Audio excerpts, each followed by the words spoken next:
देखिए, जहाँ तक ताल्लुक है महाराजा साहब का, महाराजा खाली किसी एक कौम के, किसी एक बरादरी, किसी एक मज़हब के नहीं थे। जम्मू कश्मीर के महाराजा मेरे भी थे, आपके थे, सबके थे।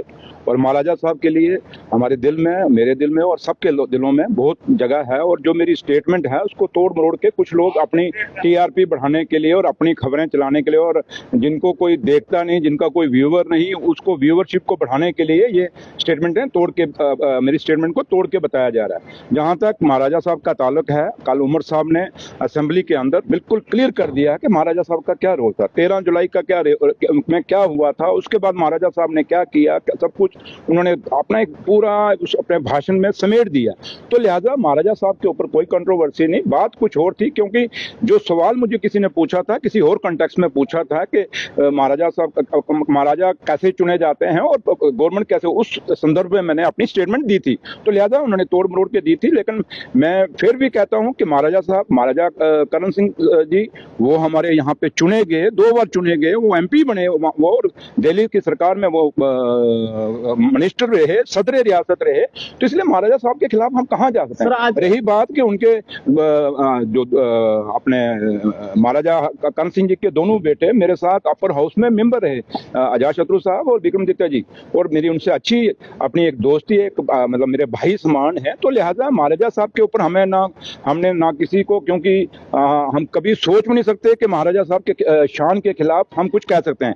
क्योंकि महाराजा साहब ने जम्मू कश्मीर में बड़े रिफॉर्म्स लाए, उनके कारण ही आज आप देखो ये आपका एसएनजेएस हॉस्पिटल बना हुआ है, रणवीर कैनाल जो बनी, और मैं कितने आपको गिनाऊंगा, बहुत सारी चीजें हैं। और इसलिए मैं, जहां तक ताल्लुक है, अगर किसी को मेरी ये जो तोड़ मोड़ के अगर उससे कुछ होता है तो मुझे बड़ी खेद है कि किसी ने अगर लोगों के दिल को दुखाया है। तो उसके लिए मुझे भी महसूस हुआ कि लोगों के दिल को चंद लोगों ने अपनी टीआरपी के लिए नहीं दुखाना चाहिए। आज असेंबली में बिल बजट जो है वो पेश होने जा रहा है, क्या कुछ कहेंगे?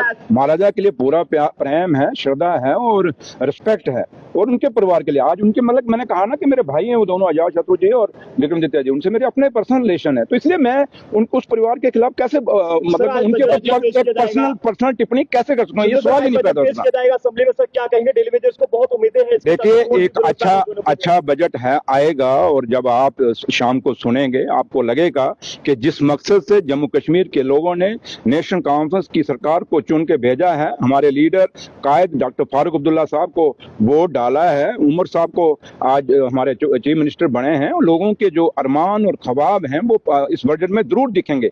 लेकिन हम कहें कि इस पहले बजट में सब कुछ हो जाएगा, बड़ा मुश्किल है। 5 साल का हमें मैंडेट है, अभी और भी बजट पेश करने हैं हमने।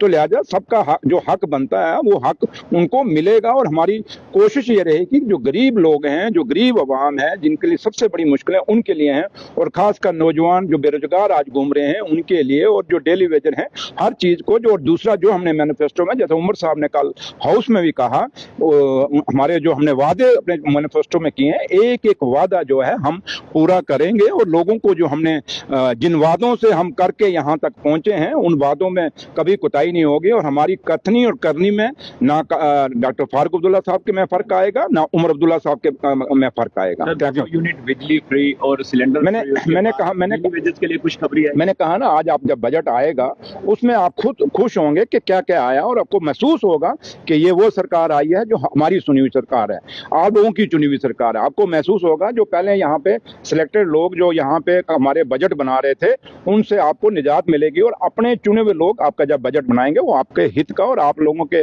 आवाम का पूरा कहीं ना कहीं उनका कहीं ना कहीं पूरी उनके बारे में सोचेंगे। तो लिहाजा थैंक यू।